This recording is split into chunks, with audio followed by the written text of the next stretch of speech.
From the PDM's home screen, tap or swipe over to the Pod Info tab. Then tap Set up new pod. If you already have a pod active, you will first tap View Pod Details. Then tap Change Pod. The PDM takes you through the process of filling a new pod. Begin by opening a new sealed pod. It is best to keep the pod in its tray during fill and priming. Use an alcohol swab to clean the top of the vial.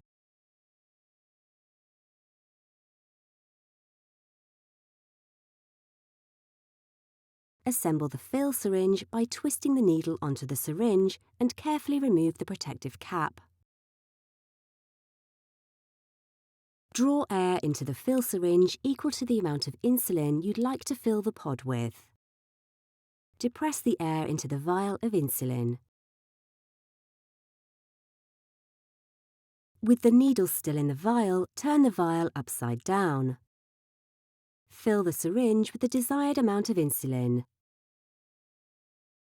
To remove any air bubbles in the syringe, with the needle still in the vial, flick the side of the syringe to make the bubbles rise to the top.